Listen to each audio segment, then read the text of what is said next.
Ada orang, dia punya kebiasaan main judi. Dia hidup dengan seorang pembantu. Karena habis barang-barangnya dia jual untuk main judi, dia sebarkan berita bohong di kampung. Dia bilang, ini hartaku habis dicuri sama pembantuku. Akhirnya kasihan, ini pembantunya dipecat, dia tinggalkan rumah, tidak ada yang mau temani karena difitnah satu kampung bahwa dia mencuri. Dia pulang, dia tertekan, tidak ada yang temani, jatuh sakit. Pada saat mau meninggal dunia, marah bersalah ini mantan bosnya. Dia bilang, gara-gara saya itu kudung tertekan, saya mau datang minta maaf. Datanglah dia, Pak, saya minta maaf. Kau tidak mengambil barangku, saya saja yang fitnah kau. Sekarang ini kodong, apapun siap saya lakukan, yang penting kau maafkan kau. Apa kata mantan pembantunya ini? Saya maafkan kau, yang penting kau laksanakan dua hal.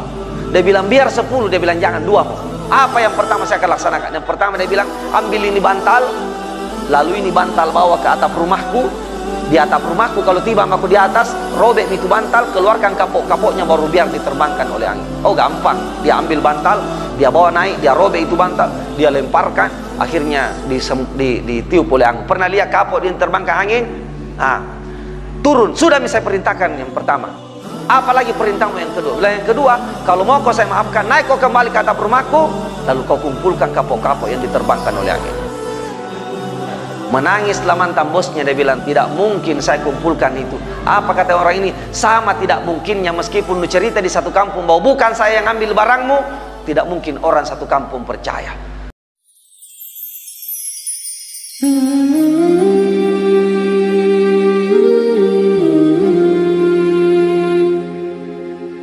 Assalamualaikum warahmatullahi wabarakatuh.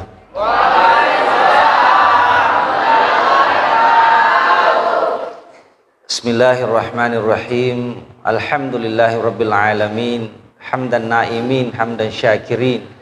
Hamdan yuafi ni'ma wa yukafi mazidah. Ya Rabbana lakal hamd kama yanbaghi li jalali wajhikal karim wa azimi sultanik. Asyhadu an la ilaha illallah wahdahu la syarika la syahadatal haqq. Syahadatan tutakhiru qulubana minal fiski wal isyan wa syahadatan insyaallahu ta'ala tunji qailaha min adabin alim. Wa asyhadu anna sayyidana wa habibina wa maulana Muhammadin wa qudwatana fi kulli amr.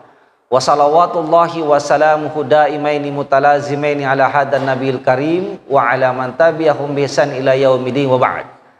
Jamaah kaum muslimin muslimat, semuanya saya doakan semoga kita dirahmati oleh Allah Subhanahu wa taala. Wabil khusus ustadzana, dai kita, kader masa depan kita, Ustadz Andi Armayadi, saya doakan antum selalu dirahmati dan diberkati oleh Allah Subhanahu wa taala. Ketika ada orang yang sakit, maka malaikat itu memerintahkan untuk mengambil 4 hal kepada orang yang sakit itu. Yang pertama kata Allah kepada malaikat, ambil nafsu makannya. Itulah kenapa jangki heran kalau ada orang yang sakit atau kita yang sakit tidak nafsu makan. Kenapa? Karena memang Allah perintahkan malaikat mencabut nafsu makannya. Disitulah kadangkala saya protes kalau ada orang datang membesuk orang sakit di rumah sakit. Yang dia bawa adalah apel, yang dia bawa adalah biskuit, yang dia bawa adalah makanan. Yang kenyang adalah pembesuknya, penjaganya, bukan orang sakitnya. Kenapa? Karena orang sakit itu tidak punya nafsu makan, karena memang Allah mencabut nafsu makannya. Allah perintahkan kepada malaikat mencabut nafsu makannya. Karena itu saya bilang jauh lebih baik maka sikapan kalau kita celeng atau malas atau di rumah sakit engkangnya amplok nah. Apa biasa maka daki BPJS, engkau mau BPJS katanya kesehatan gratis tapi engkau mau di wajah. Jadi lebih bagus kita bawa amplopnya atau mentahnya ketimbang biskuit atau makanan-makanannya. Kira-kira gitu ya. Ibu bapak sekalian, tunggu mau power bu. Yang kedua ibu bapak sekalian, ketika orang sakit itu Allah perintahkan cabut ketampanan dan kecantikannya. Tidak ada orang yang cantik dan tampan kalau dia sakit. Apalagi kau dek nana cemes si ulang, dek nana cemes si minggu. Engkau mana nih bau cemangi, bawang merah, bawang putih. Begitu dia. Yang ketiga cabut rezekinya kata Allah. Seorang yang pekerja tukang ojek misalnya, ojek online misalnya sekarang, dia akan kehilangan rezeki pada saat dia sakit karena memang Allah perintahkan malaikat cabut rezekinya. Dan yang keempat kata Allah, cabut dosanya. Jadi Allah perintahkan kita mencabut dosanya orang yang sakit. Nah, ketika Allah takdirkan kembali yang bersangkutan sudah sehat, maka Allah perintahkan kepada malaikat, kembalikan nafsu makannya. Itulah kenapa orang yang sehat kembali kuat makan. Sebelumnya tidak mau makan, akhirnya makan lagi. Nah, dulu saya waktunya sakit, Kak. Ibuku bertanya kepada saya, "Nak, agel muan rena." Waktu saya kecil ada dulu penjual pawa, ya. Ya, saya kenapa menyebut pawa? Karena saya itu pawa kue andalaku. Gitu. Ya, mengerti maniki kongka bepa Cina kongka pawa, alhamdulillah. Alhamdulillah ya. Dulu waktu saya kecil ada penjual pawa di penjara tua, sekarang depannya Polres, dulu depannya sekarang sudah jadi lantas ya. Dulu di situ ada penjual pawa. Setiap saya lewat, ya ingat taulah dulu uang susah. Eta belikan saya kayak itu kodong pawa, ndak ada uang nak. Tapi ketika saya sakit, ibuku dan bapakku bilang, "Nak, aku belikan kau pawa." Elo nih diagi pawai kalau kita sudah sakit. Iya enggak? Nggak ada artinya itu makanan ketika kita sakit. Karena itu ketika kita sehat, yang mau dimakan, makan memang. Jangan nanti mau sakit. Jangan nanti sakit baru ditawarkan, "Nat, sop nak, poloko manu nak." Nggak ada artinya. Ibuku itu saya bilang, jadi sekarang itu kadang-kala saya kalau anakku minta saya kasih. Kalau ada uang insya Allah dibelikan. Dan tidak mau saya tawarkan kalau sakit, mau diapa kalau sakit.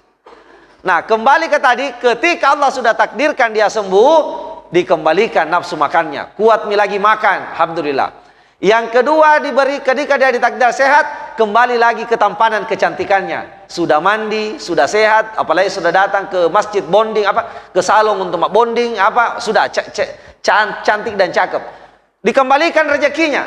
Perintahkan Allah kepada malaikat, kembalikan rezekinya. Dikembalikan, dia sehat, dia bisa beraktivitas kembali. Tapi kata Allah, malaikat, jangan engkau kembalikan dosa-dosanya. Kenapa kata malaikat? Karena sakitnya itu adalah kafarat atas dosa-dosanya.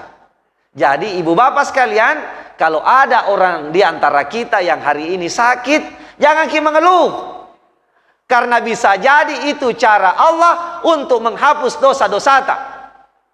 Kita diuji. Karena apa? Karena ada orang yang dibalas oleh Allah langsung dengan sakit. Sebentar, tiba-tiba lisu kita lentung aja tak. Jangan bilang, makasih. Ucapkan, alhamdulillah, dihapus lagi dosaku. Yang penting jangan ki sebentar lisu ki di bola hata, ki sengaja ki lepo alire. Alhamdulillah diampuni dosa. Itu adongoren namanya, bukan penghapus dosa. Itu adongoren namanya kalau sengaja membenturkan kaki.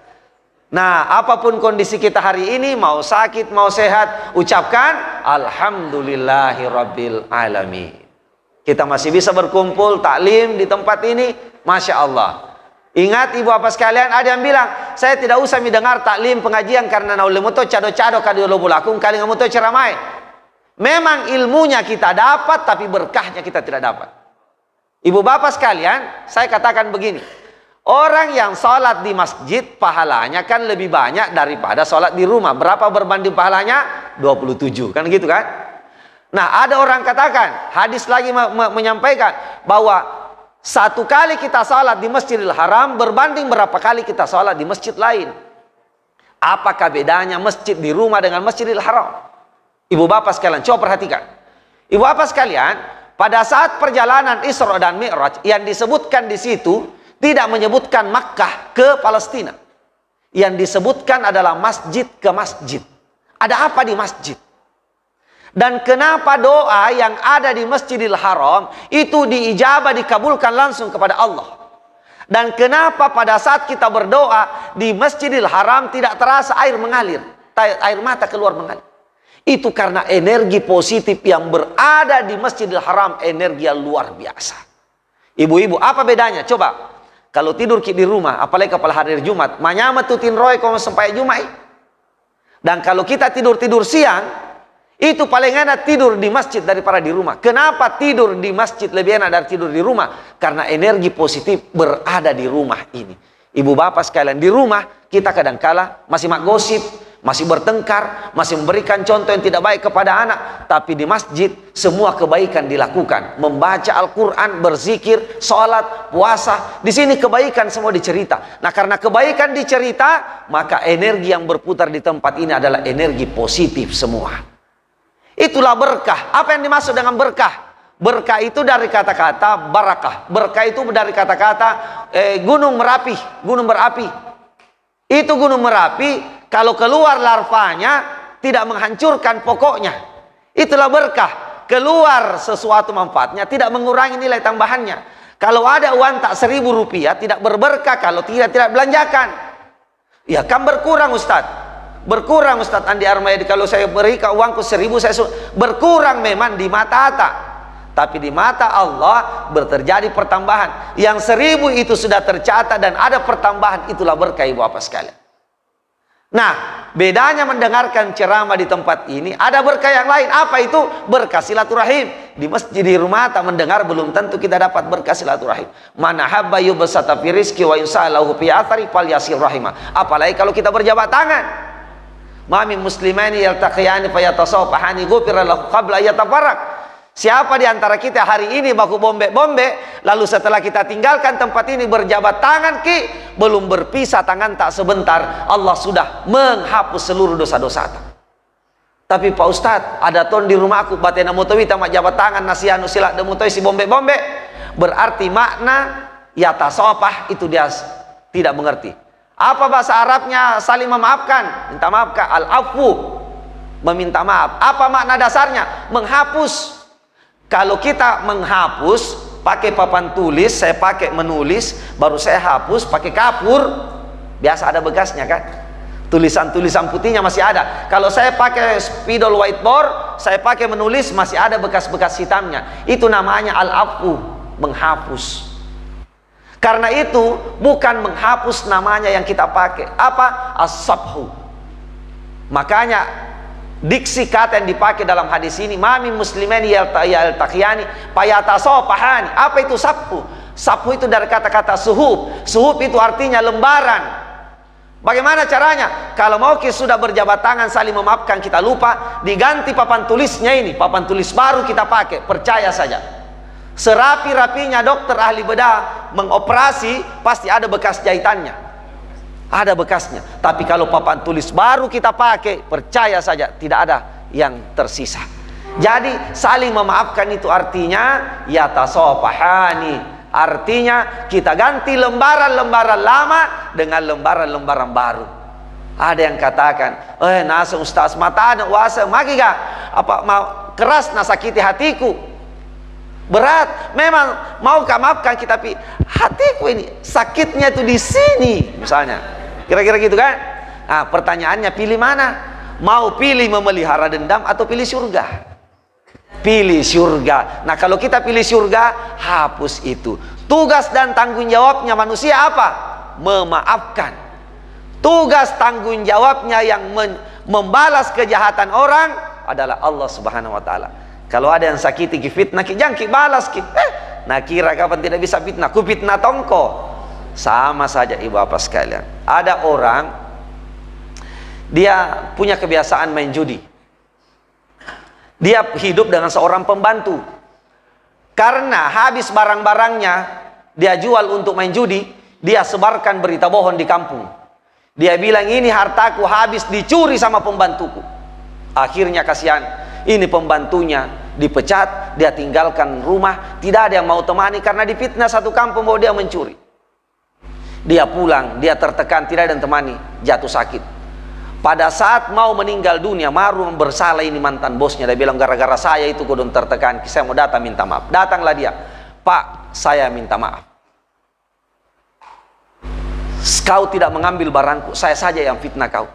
Sekarang ini kodong, apapun siap saya lakukan, yang penting kau maafkan kak. Apa kata mantan pembantunya ini? Saya maafkan kau, yang penting kau laksanakan 2 hal. Dia bilang biar 10, dia bilang jangan 2 mu. Apa yang pertama saya akan laksanakan? Yang pertama dia bilang ambil ini bantal, lalu ini bantal bawa ke atap rumahku. Di atap rumahku kalau tiba aku di atas, robek itu bantal, keluarkan kapok-kapoknya baru biar diterbangkan oleh angin. Oh gampang, dia ambil bantal, dia bawa naik, dia robek itu bantal, dia lemparkan, akhirnya ditiup oleh angin. Pernah lihat kapok diterbangkan angin? Turun, sudah saya perintahkan yang pertama.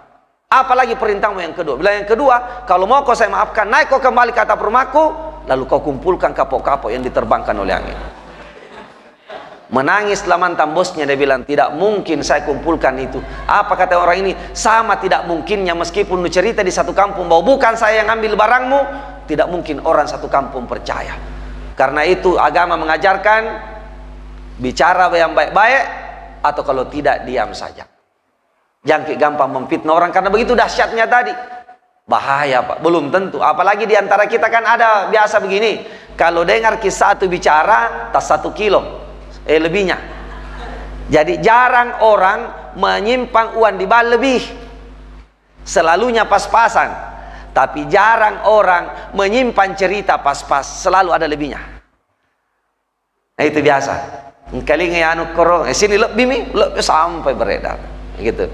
Jadi bersyukur kita kepada Allah karena kita masih diberikan kesehatan. Mari kita bersalam salawat kepada Nabi Muhammad sallallahu alaihi wasallam. Banyaknya tetesan air hujan turun ke bumi bisa dihitung jumlahnya oleh malaikat. Tapi banyaknya pahala orang yang membaca salawat kepada Muhammad tidak bisa dihitung jumlahnya oleh malaikat Jibril. Allahumma salli ala Muhammad wa ala alihi wa sahbihi wa mawala. Ibu bapak sekalian, suatu ketika dalam semua evangelis Nabi ada orang yang mengadukan, seorang Yahudi mengadukan seorang yang beriman. Dia bilang dia curi anuku ini, dia curi untaku. Diperhadapkan, mana saksimu? Dihadirkanlah 2 orang saksi. Ini yang dituduh orang yang beriman, orang mukmin. Mana saksimu kau? Dia bilang tidak ada saksiku saya. Akhirnya diponis hukuman potong tangan. Sebelum dilakukan pemotongan tangan, keputusan dari Nabi kita Muhammad SAW, orang yang beriman ini berkata, ya Rasulullah, izinkan saya berdoa kepada Allah, karena saya tidak punya saksi. Silakan. Setelah berdoa, dia bilang, ya Rasulullah, minta unta itu bicara, karena saya tidak punya saksi. Nabi berkata kepada unta, atas izin Allah, berbicaralah engkau sang unta, kau pemilik siapa sebenarnya atas permintaan orang ini. Unta itu berbicara bahwa saksi yang dihadirkan oleh orang Yahudi itu adalah saksi palsu, bohong, dan saya adalah miliknya orang yang beriman itu yang tidak ada saksinya. Tidak jadi hukuman potong tangan, dikembalikan haknya. Hadirin sekalian, saya persingkat ceritanya. Datanglah sahabat bertanya kepada orang beriman ini, apa amalanmu? Kenapa engkau bisa membuat unta itu berbicara dan doamu dikabulkan oleh Allah? Apa kata orang yang beriman ini? Hadirin sekalian, de umatin rokoweni, saya tidak tidur di malam hari, saya tidak sandarkan kepalaku di bantal di malam hari sebelum saya membaca salawat 20 kali kepada Muhammad SAW. Jadi ibu bapak sekalian, kalau mau banyak hal-hal yang keajaiban terjadi pada diri kita, sebelum tertidur doakan membaca salawat 20 kali sebelum kita tertidur. Hadirin sekalian, hadirin yang dimuliakan oleh Allah Subhanahu Wa Taala, tidak banyak saya diminta juga memotivasi. Baik, awas sekalian. Ada hadis yang paling akrab, bahkan kita hafal. Apa itu? Khairun nas anfa'uhum linnas. Anak kecil pun menghafalnya. Hadis ini. Sebaik-baik kita adalah yang bermanfaat kepada orang lain. Sekarang, tidak usah berpikir orang lain. Karena ini saya diundang sama anak remaja masjid, saya ingin bertanya, seberapa manfaat kita di rumah kepada orang tua kita? Kita mau ngajakin anak-anak kita untuk berenang. Di sini di Palambarai ada lembah biru. Tapi pernahkah kita sadar bahwa bisa jadi kita bawa keluarga kita, adik kita ke lembah biru, tapi justru di situ kita pertontonkan auratnya kita punya keluarga. Enaknya seandainya ada kolam renang di rumah sendiri. Kita mau membawa orang tua kita untuk umroh, haji, kita tidak mampu. Karena kita sendiri masih menggantungkan penghidupan kita kepada orang tua kita. Belum bisa kita memberikan manfaat kepada orang tua kita, mengumrohkan mereka, menghajikan mereka. Apalagi kalau mau menghitung-hitung, mau juga kita kasih naikkan umroh, haji kepada karyawan-karyawan kita. Jauh nih. Orang tua saja kita berat, apalagi orang lain. Kenapa? Because, ya orang Inggris bilang, karena kita masih berada pada tangan di bawah. Hadirin dimuliakan oleh Allah. Dalam surah As-Saff, ayat berbicara tentang jihad. Di situ disebutkan, hal adullukum ala tijaratin tunjikum min adabin alim. Coba perhatikan ayat ini hadirin sekalian. Ayat ini mengajarkan kepada kita bahwa maukah engkau ditunjukkan sebuah perniagaan yang akan melepaskanmu dari azab yang pedih. Yang pertama adalah tu'minuna billah, beriman ke engkau kepada Allah. Apalagi berikutnya, wa tujahiduna fi sabilillah, lalu berjihad engkau di jalan Allah. Dengan cara apa? Ada dua, bi amwalikum, dengan hartamu, wa anfusikum, dengan jiwamu. Perhatikan ayat ini hadirin sekalian. Kita berjihad diminta, bukan pilihan. Pilihan berjihad ada dua, dan bukan pilihan. Yang pertama perintah Allah, berjihad dengan apa? Dengan hartamu. Yang kedua, dengan jiwamu. Bukan dengan pilihan. Kalau tidak bisa paling jiwamu, hartamu, tidak ada. Apa yang saya ingin sampaikan berdasarkan ayat ini? Kita diminta untuk kaya dan kita diminta siap untuk berjihad. Bagaimana kita mau berjihad? Bagaimana kita mau bermanfaat kalau kita sendiri masih dalam kategori orang miskin? Hadirin sekalian, tolong perhatikan. Siapa manusia yang paling agung? Nabi kita Muhammad. Memang kita dengarkan bahwa ada hadis-hadis yang bercerita tentang bagaimana Nabi dia pegang perutnya. Dia pegang perutnya salat sambil duduk. Sampai Abu Hurairah menegurnya, kenapa engkau salat sambil duduk? Nabi menjawab, ya Abu Hurairah, lapar kak. Seorang Nabi panglima perang lapar. Dia pegang perutnya hadirin sekalian. Dalam hadis riwayat yang lain ada cerita. Nabi ruku, sujud, bunyi-bunyi. Diperiksa hadirin sekalian, dia angkat jubahnya. Ada batu yang diikat di perutnya karena tidak untuk menahan laparnya. Memang ada hadis-hadis cerita tentang itu. Tapi tidakkah pernah kita mengkaji hadis-hadis Nabi? Bagaimana Nabi berangkat ke sejumlah jazirah. Bagaimana Nabi menjadi seorang pedagang, menjadi pengusaha yang sukses. Hingga pada saat Nabi melamar Khadijah, unta yang menjadi maharnya sebanyak 40. Bahkan Nabi punya unta yang begitu amat mahal, yang dihargai sampai 1 miliaran. Kalau Nabi itu miskin, maka kira-kira bisakah Nabi meminang, melamar Khadijah dengan 40 ekor unta?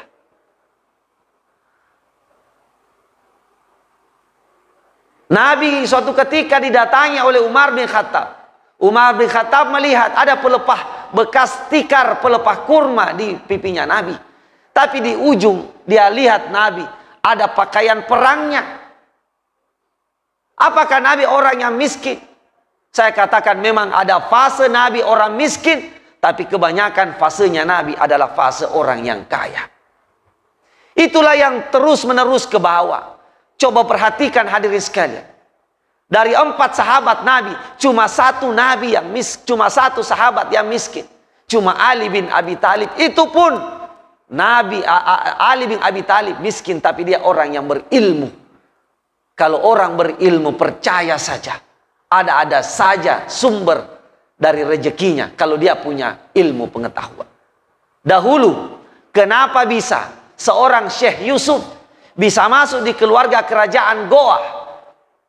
Karena Syekh Yusuf adalah orang yang cerdas, orang yang berilmu. Dalam surah Al-Mujadalah disebutkan bahwa derajat seseorang diangkat kalau dia bukan orang yang beriman, adalah orang yang berilmu. Anak-anak muda sekalian, kalau hari ini Anda belum punya investasi secara ekonomi, maka persiapkanlah dirimu investasi secara pengetahuan. Siapa yang akan dijemput oleh zaman adalah mereka yang menguasai ilmu pengetahuan. Ali bin Abi Thalib mendapat kemuliaan karena ilmu pengetahuannya. Dia disebutkan sebagai babul ilmu, sebagai pintunya ilmu pengetahuan. Sekarang kita perhatikan siapa-siapa sahabatnya Nabi. Sahabatnya Nabi Umar bin Khattab, orang yang kaya raya. Abu Bakar, orang yang kaya raya. Saking kayanya, ya. Belum lagi Utsman bin Affan. Belum lagi salah seorang yang disebut Amrullah bin As. Begitu amat kaya. Saya ke Umar dulu, saya ke Abu Bakar dulu. Abu Bakar orang yang kaya. Waktunya ditanya, apa yang kau sumbangkan untuk perjalanan perjuangan Islam ya Abu Bakar? Dia katakan, semua saya sumbangkan hartaku untuk perjuangan Islam. Tidak ada yang kau sisakan. Dia bilang, tidak ada yang saya sisakan. Bagaimana buat anak keluargamu? Dia sebutkan bahwa cukuplah Allah yang menjadi penjaminnya. Sekarang bisa tidak kita seperti itu? Oke, belum bisa sampai, minimal dekat-dekat. Tapi bagaimana kita mau mendekati? Wong kita saja tangan kita di bawah kok. Kita masih ada kejadian kebakaran, kita masih di pinggir jalan, saya lihat bawa-bawa dos-dos tuh. Biasa di depan lapangan Bicari sana dengan rumahnya Pak Ustadz. Ada di situ bantuan kota amal. Kenapa? Karena anak mudanya kita masih miskin, kita masih tangan di bawah.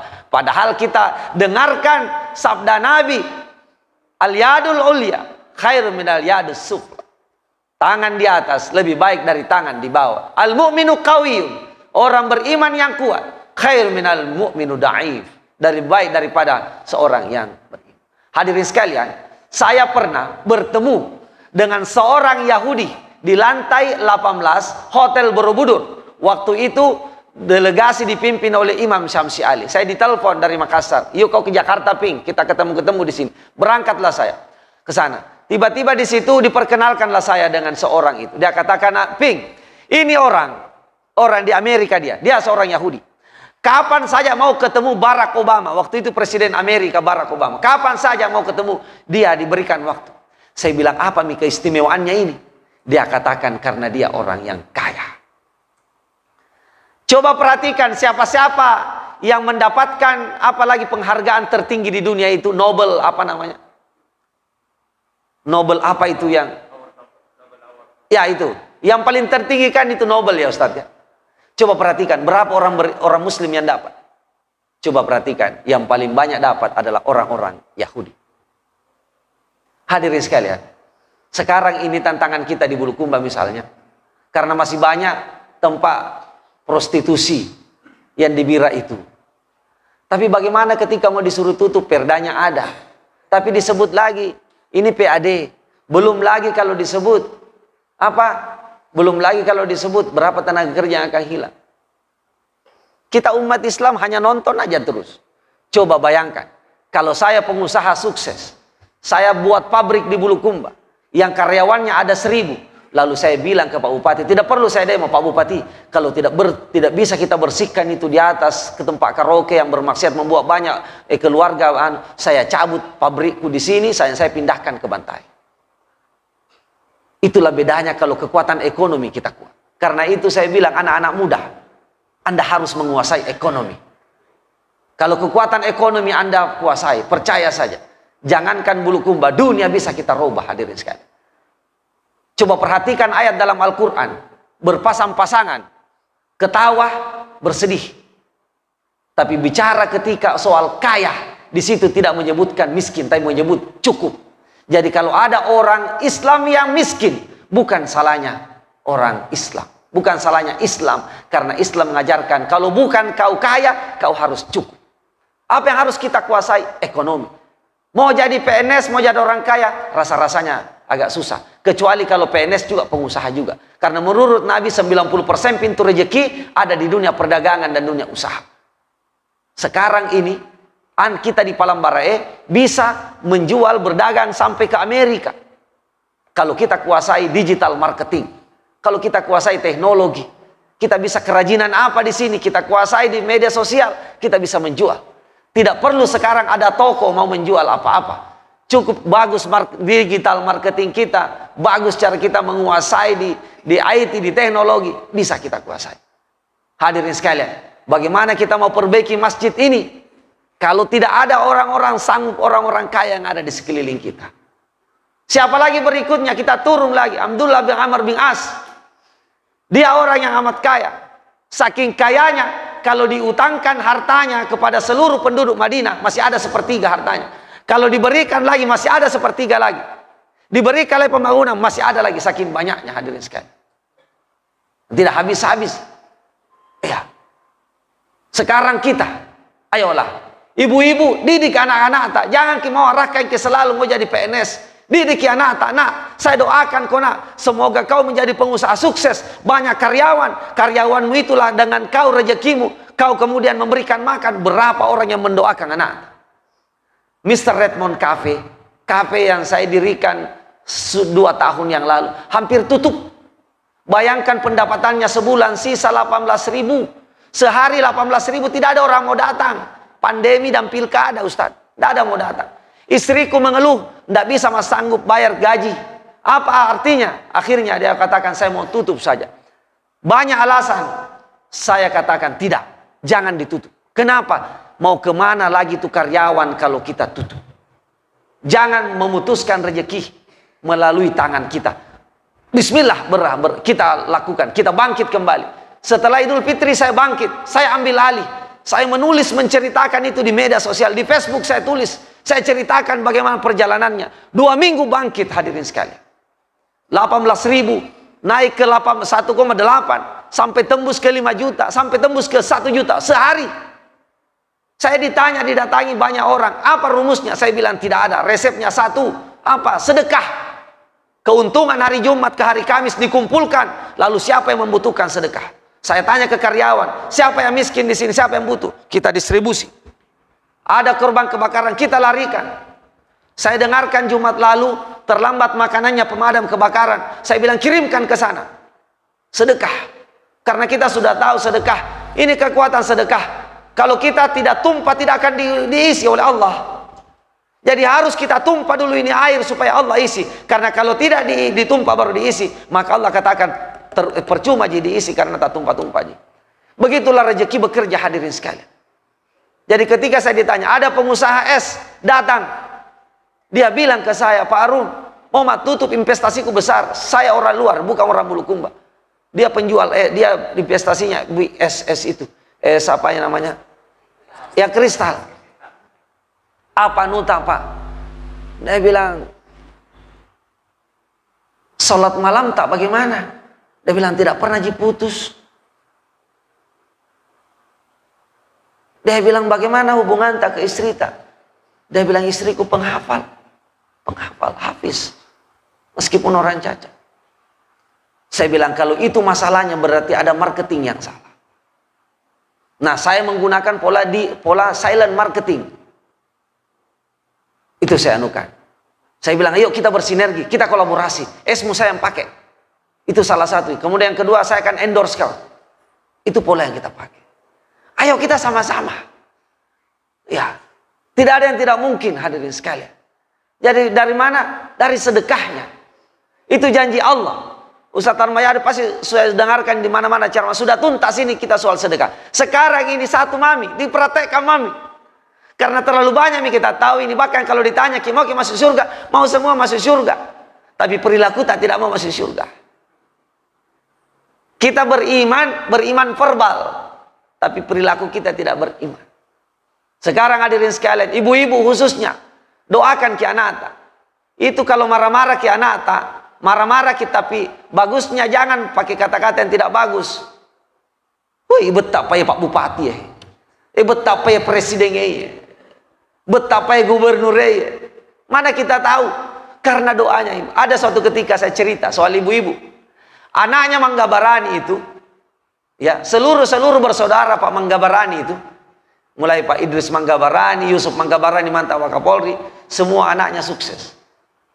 Dalam suatu kesempatan kita mengunjungi ibunya, ditanya apa resepnya, dia bilang ibunya, kalau saya marah ke anakku itu di mulut, tidak sampai di dalam. Karena dia bilang kalau ibu marah ke anaknya dan sampai di dalam bahaya.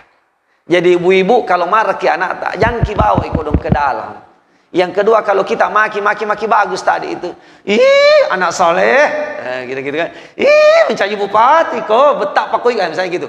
Jadi makiannya itu ibu ampuh. Kira-kira gitu ya. Jadi kalau marah-marah ke anak tak. Kira-kira begitu. Jadi kembali lagi ke teman-teman sekalian. Anak-anak muda. Ayo. Susah kita ini. Dengan cara apa kita harus lakukan? Ya, bangganya saya, begitu di media sosial, saya membaca postingan, ada salam baraka, ada baju kaos, seorang ustaz. Bayangkan, dulu, coba tanya orang tua kita, ada namanya tuan guru. Sekarang, guru-guru kita ditua-tuai sama muridnya.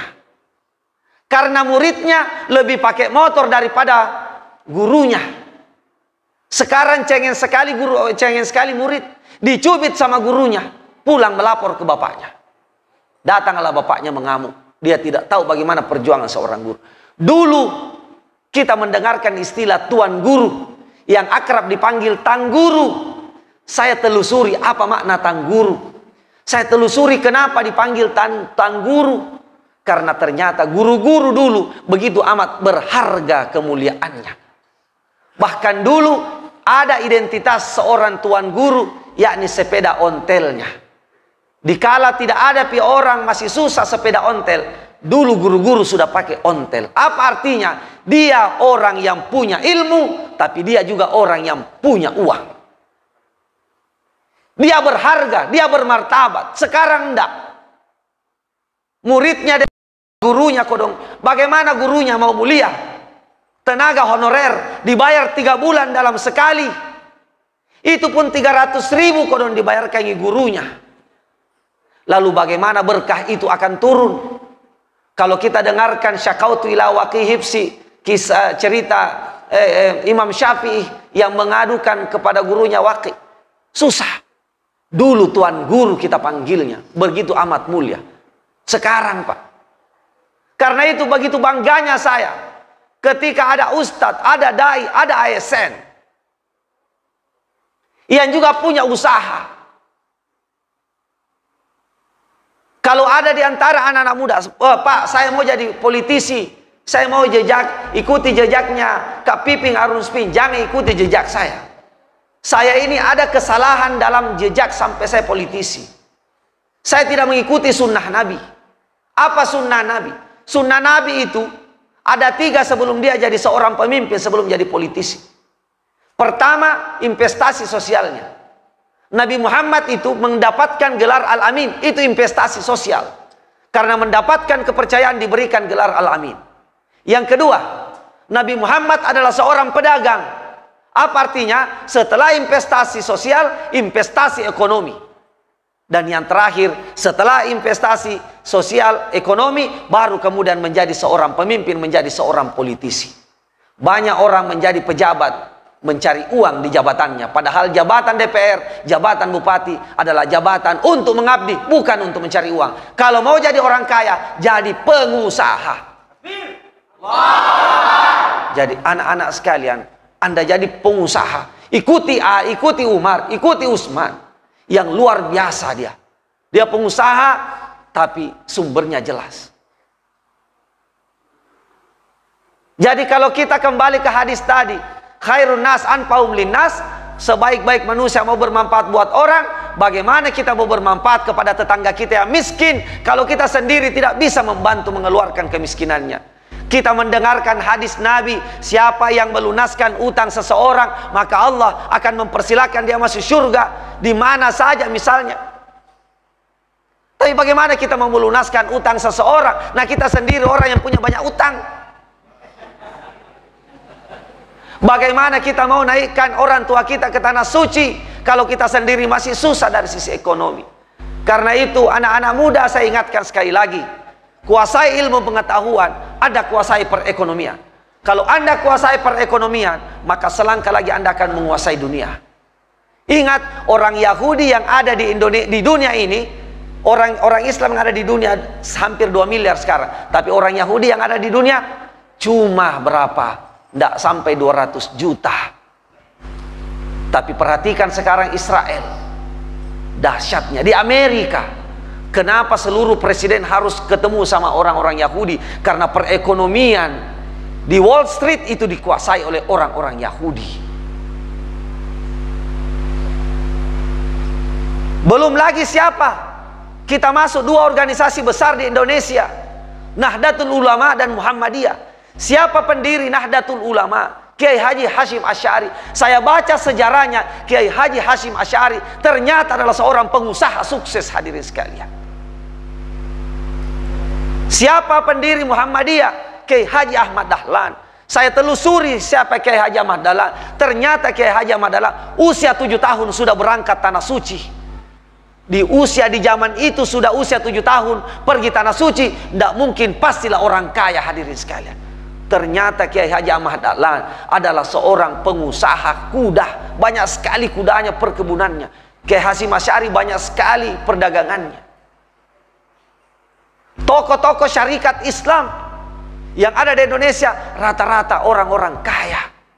Tidak dilarang kita kaya, asalkan sumbernya dari sumber-sumber yang halal. Dengan niat, hadirin sekalian, kekayaan yang kita punya bermanfaat buat orang lain. Bayangkan masjid kita akan bangun, sarana prasarana kita akan bangun. Tapi sekarang susah membangun desa Palambarae kalau kita hanya mengandalkan dana desa. Kasihan Pak desanya. Tapi kalau orang di Palambarae, anak-anak mudanya adalah anak-anak muda yang menguasai digital marketing, tanpa diminta dia katakan, Pak Desa, kami dari pengusaha-pengusaha muda Palambarae sudah mengumpulkan 100 juta. Uang ini untuk apa Pak Desa? Kami hibahkan ke Pak Desa untuk dibangunkan apa?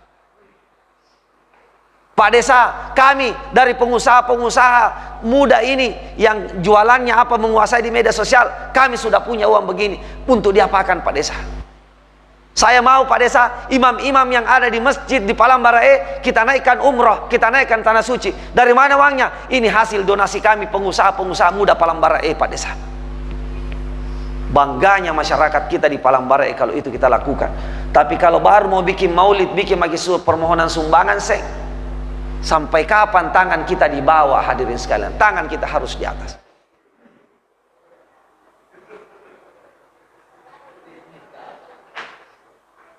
Bagaimana caranya? Niatkan dari sekarang. Mami. Suaraku seiring juga. Dari mana kita mulai? Dari niatnya dari sekarang. Memulainya. 3 iparku, termasuk istriku, semuanya berhenti dari aktivitas ASN. Istriku ditawari terakhir mau jadi kepala apa? Manajer BPJS di Lu Timur, berhenti saja. Istirahat saja. Begitupun semua saudaranya yang diperbankan berhenti saja. Tidak merdeka kita di situ. Waktunya terbuang percuma, income-nya tidak sama. Ketimbang seorang pengusaha, income-nya bisa lebih cepat dan waktu lebih banyak. Yang paling penting apa? Berkahnya lagi. Karena kalau kita mempekerjakan tenaga kerja, doanya tenaga kerja itu luar biasa, hadirin sekalian. 1 melahirkan 2, 2 menjadi pengusaha lagi, dilahirkan sampai, apalagi di Bulukumba jumlah penduduk kita 4 terbesar di Sulawesi Selatan. Kenapa kita tidak manfaatkan itu dari bonus demografi kita? Pak Arum, bagaimana caranya? Saya mau jadi pengusaha. Kalau Anda mau dan kelompok ini mau melahirkan pengusaha, entrepreneur, saya siapkan fasilitatornya, undang narasumbernya untuk menjadi pengusaha muda, siapkan tempatnya biar di masjid atau di mana, kita fasilitasi. Kita bersinergi. Bagaimana menciptakan seorang pengusaha baru, pengusaha muda, biar dia bermanfaat kepada orang tuanya. Dia masih SMA tapi pikirannya sudah mendapatkan bagaimana mendapatkan uang. Dia sudah perguruan tinggi, dia sudah mengajar, dia sudah mendapatkan penghasilan SPP-nya dia bayar sendiri. Saya berani bicara begitu karena saya mengalaminya, hadirin sekalian. Saya mahasiswa, saya sudah menjadi seorang jurnalis. Saya tidak minta uang lagi dari orang tua. SPP saya sendiri bayar. Saya menjadi seorang angkasawan radio. Saya jadi penyiar radio.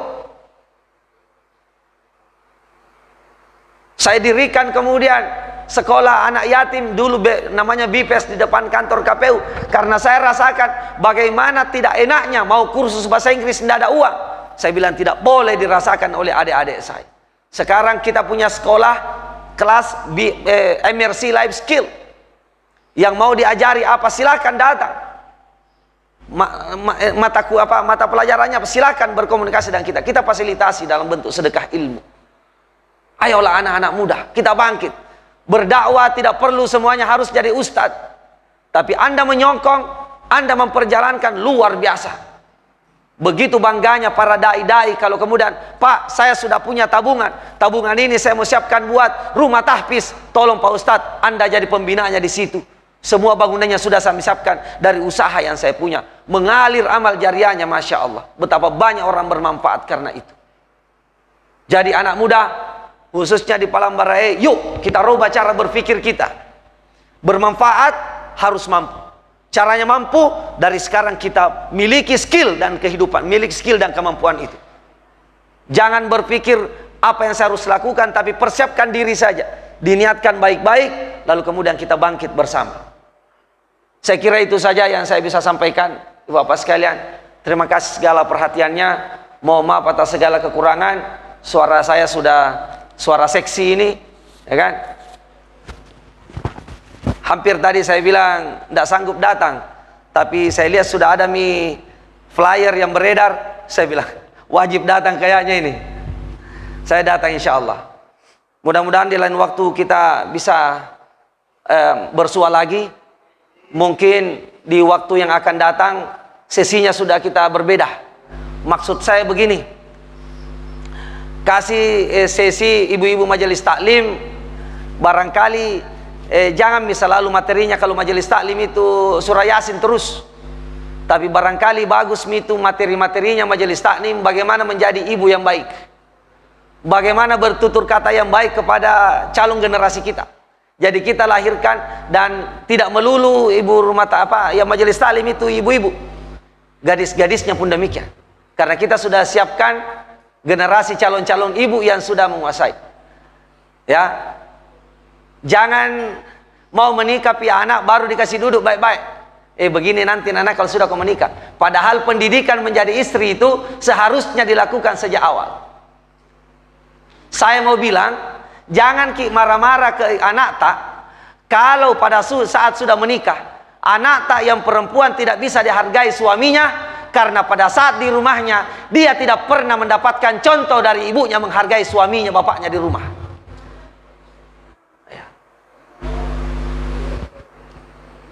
Jadi jangan marah ke anak tak yang laki-laki yang tidak pandai menghargai istrinya, karena pada saat anak tak yang laki-laki itu tinggal di rumah, bapaknya tidak pernah memberikan contoh bagaimana bapak menghargai mamanya, menghargai istrinya. Agapi kalau misalnya nanti mau menikah baru ingatkan hargai istrimu dina, baru tidak pernah dikasih contoh. Tidak perlu didakwai, cukup dikasih contoh. Insya Allah suami akan menjadi penyayang buat istrinya dan istri akan mengabdi kepada suaminya kalau selama di rumahnya dia diberikan contoh oleh orang tuanya. Nah, bagaimana orang tuanya kalau dia miskin pengetahuan? Karena itulah tugas-tugas majelis taklim diajarkan seperti itu.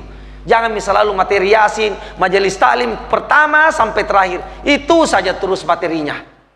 Cobalah bagaimana menjadi seorang ibu yang baik, suami yang baik, materi-materi ustadznya menjadi materi mempersiapkan anak muda ini menjadi suami yang baik. Kalau ada anakmu begini, bagaimana ibu-ibu anak-anak calon istri mau menjadi guru pertama buat ibunya kalau dia tidak pernah diajarkan bagaimana menjadi ibu yang baik? Selalu mengandalkan orang di sekolah, baru di sekolah kalau dicubit sama gurunya dia yang pertama paling marah. Ini napale kipagi gini napale manu anak tak kalau ndak mau dicubit. Dulu kita kasihan diapai makin tidak lisuki mengadu sama orang tua, nah tambah kita untuk adik boleh. Itulah, mari kita berbenah dan tidak perlu kita berpikir secara keseluruhan di komunitas kita, di masjid kita, di rumah kita. Kita bangkit bersama hadirin sekalian. Umat Islam bisa jaya kalau anak-anak mudanya jaya.